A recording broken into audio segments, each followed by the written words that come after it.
On nous a toujours appris à l'école que la Terre était ronde. On nous l'a tellement rabâché qu'on pourrait voir ça comme de l'endoctrinement. Aujourd'hui, je fais cette vidéo pour te dire que je comprends les platistes. Alors ne quitte pas la vidéo maintenant, ce n'est pas une énième vidéo complotiste. Laisse-moi développer mon point. J'envoie presque tous les jours des lettres par email à mes contacts. Si tu es quelqu'un de curieux de base qui aime avoir de nouvelles réflexions, ça va sûrement te plaire. Tu peux rejoindre mes contacts via le premier lien dans la description.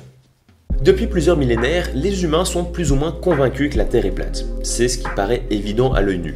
Ce n'est qu'Aristote qui fait les premières observations d'une Terre sphérique en observant l'ombre de la Terre sur la Lune lors d'une éclipse. Un siècle plus tard, Ératosthène mesurera la circonférence de la Terre à l'aide d'un bâton et d'un chameau. Aujourd'hui, il est clair que la Terre est ronde. Ça a été prouvé maintes et maintes fois et je ne vais pas t'expliquer scientifiquement pourquoi, car des centaines de gens l'ont fait mieux que moi sur Internet. Mais aujourd'hui, on connaît un regain de cette vieille croyance. On appelle les gens qui pensent que la Terre est plate des platistes. Ils ont leurs adeptes, leurs signes, leurs pseudo-scientifiques et leurs soi-disant preuves comme quoi la Terre serait plate. Tous les commentaires qui argumenteront pour ou contre la Terre plate sous cette vidéo seront bloqués. Il existe plein d'endroits sur Internet pour ces débats sans fin, mais pas sous cette vidéo. Ce n'est pas le sujet que je veux approfondir. Je fais cette vidéo surtout pour comprendre pourquoi une personne en viendrait à croire que la Terre est plate. Et plus largement, comment une personne en vient à adhérer à une théorie du complot. À l'ère de la désinformation et des fake news, les théories du complot sont nombreuses. L'homme n'aurait jamais marché sur la Lune, la Terre serait plate, les vaccins causeraient l'autisme. On pourrait avoir comme première réaction de se moquer de ces gens. Mais ce serait manquer d'empathie. Et c'est tout le contraire de ce que je veux faire. Je veux comprendre les gens qui adhèrent à des théories du complot sans mépris. Je pense que les gens qui adhèrent à des théories du complot ne sont pas tous bêtes, loin de là. Les platistes et les adhérents à des théories du complot ne sont pas des gens dénués de jugement et de sens critique. Au contraire, ce sont des gens qui ont besoin de croire qu'on leur ment. Ils ont besoin de sentir qu'ils savent remettre en question ce que tout le monde pense. Ils ont besoin de sentir que ce ne sont pas des moutons qui suivent l'opinion de la masse, quitte à tomber dans le penchant opposé et croire à des théories irrationnelles. Mais rejeter le fait que la Terre est ronde, ce n'est pas un simple rejet d'une idée contre laquelle on pourrait donner son avis. C'est le rejet de la science. C'est rejeter la méthode scientifique et rejeter toutes les lois qui régissent nos vies qui prouvent que la Terre est ronde.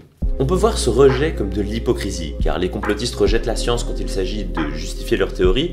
Par contre, ils sont bien contents que la science existe quand il s'agit de fabriquer des smartphones, faire voler des avions ou n'importe quelle autre création du quotidien qui n'aurait pu émerger sans la science. Mais de nouveau, je pense que c'est être à côté de la plaque. Les théoriciens du complot choisissent de rejeter la science. Et ils font ce qu'ils veulent. C'est une croyance. Ils font le choix de croire en quelque chose. Car c'est le principe même d'une croyance. Ça n'a plus rien à voir avec la science. Ce n'est pas un débat qui peut se résoudre avec des arguments rationnels. C'est un avis. N'importe qui de minimum tolérant ne blâme pas quelqu'un de croire en tel ou tel dieu. Ça n'a jamais été prouvé et c'est pas grave, car ce n'est pas ce qui compte.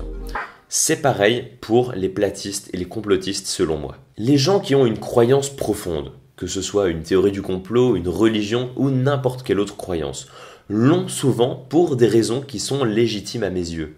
Notre éducation peut nous avoir enseigné une croyance, ou bien on peut avoir trouvé en une certaine croyance un repère à un moment de notre vie où on était perdu.